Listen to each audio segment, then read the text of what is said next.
All right, so shooting berm's done. I was initially just going to get half a truck of number 2 stone, but my buddy Mike said, oh no, get a whole truck. So we got a whole truck. That is the whole pile of stone, which is a hell of a lot of stone.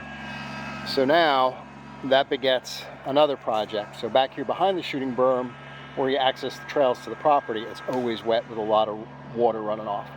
So we're now going to use the stone to set a pad. We're going to put down some French drain and then cover it with stone to see if we can't dry this patch out. So yeah, nothing like making more work for yourself. Grandpa's got it. All right, hey guys, so finally turned the camera around. It's been facing towards the projects. We're wrapping up. We're working on putting French drain behind the shooting berm. Always super wet there. There's water that runs off kind of off the side of a hill here, and just perpetually, especially in the spring, early summer, drains down behind it, makes it really muddy and messy. So it's like a little tough to get the ATVs through, especially when the kids are going to be riding up here. I don't want them to worry about getting stuck or even covered in mud. So I'm going to turn the camera around.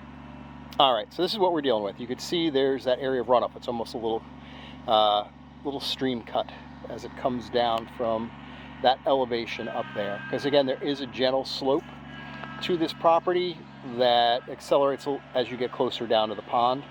So what we're doing is we're going to just pop the French drain here. That's the stones are just to kind of anchor it.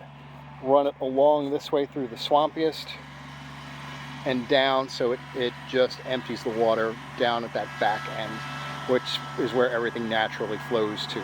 So we're not trenching this out. We're not going to dig it deep into the ground. All we're going to do is we're going to lay it here. We're going to cover it with a layer of stone just to sit it in place. I had a half-assed job, I'm not going to argue, but hopefully it'll at least dry up back here a little bit.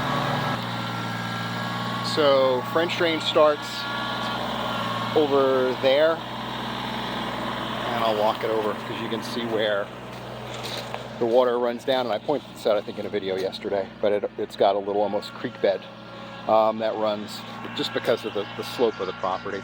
And this was, if you watch the videos, sorry if I'm making you motion sick, if you watch the videos from last year where we did the drainage project over here, where all this was just like a swampy mess, and now it is completely bone dry. We did not do quite as good a job here. We pretty much just laid the pipe down, really didn't trench it in, more just to provide a conduit within the stone, providing the weight to hold it down into the mud a little bit so it drains. But again, good drainage over there. And then, as I had said in the previous video, the boys will be able to ride out this way, either, and again, I just got to clear all this brush, either loop around where it's still, this will all eventually dry up. We just had heavy rains for the last couple of days.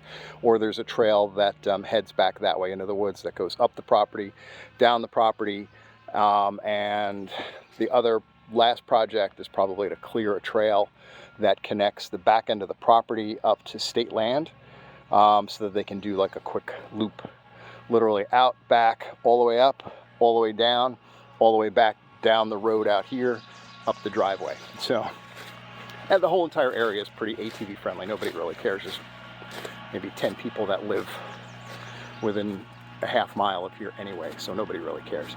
So yeah, Grandpa's Cabin Life, we are about the end of projects.